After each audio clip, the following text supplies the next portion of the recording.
इकडे रायगड जिल्ह्यातील 2,500 नागरिकांचं स्थलांतर करण्यात आलं। पूरग्रस्त भागातील नागरिकांना सुरक्षित स्थळी हलवण्यात आलं। जिल्हाधिकारी किशन जावळे यांनी या संदर्भात माहिती दिली। तर पूरग्रस्तांना सुविधा पुरवण्याच्या जिल्हाधिकाऱ्यांनी सूचना देखील केल्यात। रायगड जिल्ह्यातल्या महाड, पोलादपूर, श्रीवर्धन, कर्जत तालुक्यामध्ये सध्या पावसाची तुफान बॅटिंग सुरू आहे। त्यामुळे आता पूरसदृश्य परिस्थिती निर्माण झाली आहे। रायगड जिल्ह्यातील 2,500 नागरिकांचं स्थलांतर आता करण्यात आलेलं आहे। महत्त्वाची आणि मोठी बातमी आपण पाहतोय। रायगड मधील ही दृश्य देखील आपण पाहतोय। ड्रोनच्या माध्यमातून टिपलेली दृश्य लोकशाही मराठीच्या माध्यमातून आपण पाहतोय। संपूर्ण शहराला पुराच्या पाण्याचा वेढा दिसतोय।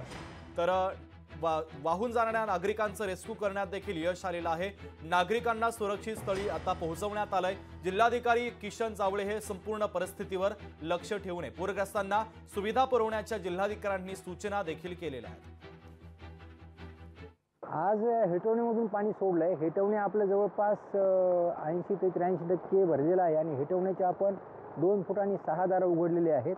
तर ते धरण भरलं असल्यामुळे ते 6 दार आपल्याला उघडावं लागलेले आहेत। परंतु त्या दार उघडल्यामुळे कुठेही पूर परिस्थिती किंवा कुठेही काही तशी परिस्थिती निर्माण झालेली नाही। लोकांना आपण विनंती करतोय की त्यांनी त्यांचं खूपच काही अर्जंट काम असेल, दवाखान्याचं काम असेल किंवा खूपच काही असेल त्या केसमध्येच घराच्या बाहेर पडावं। एरवी लोकांनी घराच्या बाहेर पडू नये, आपली स्वतःची काळजी घ्यावी, कुटुंबाची काळजी घ्यावी। तर रायगडच्या अनेक भागाला पुराच्या पाण्याचा सध्या वेढा पडल्याचं चित्र दिसतंय। तर भारत गोरेगावकर आपले प्रतिनिधी थेट रायगडमधून आपल्याशी जोडले जात आहेत। त्यांच्याकडून आपण रायगडच्या पावसाच्या संदर्भात एकंदरीत पुराच्या संदर्भातले अपडेट घेऊयात। भारत, रायगडच्या अनेक भागामध्ये सध्या पूरसदृश्य परिस्थिती निर्माण झालेली आहे आणि दुसरीकडे मुसळधार पाऊस देखील सुरू आहे।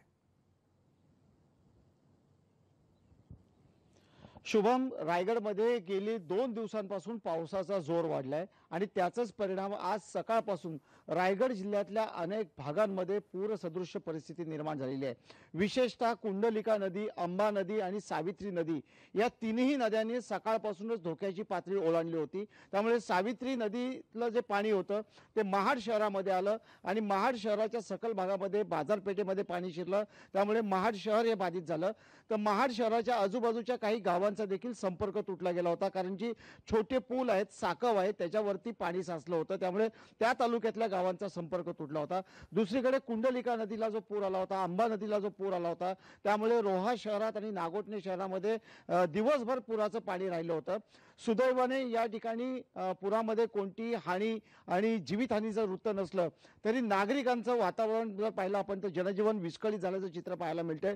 भयभीत काहीचं वातावरण रायगड जिल्ह्यात पाहायला मिळतंय, कारण एकंदरीतच काल रात्रीपासून आज दुपारपर्यंत पावसाने अतिशय रौद्र रूप धारण केलेलं आहे। आणि दुसरीकडे आपण पाहिलं तर महाबळेश्वर असेल, प्रतापगड असेल, पोलादपूर असेल, या घाट माथ्यावरचा पाऊस थांबत नाहीये।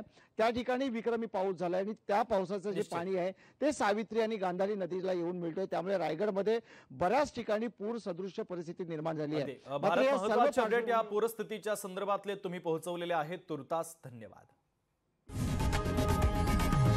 लोकशाही मराठी ऐका, पहा, जागरूक रहा।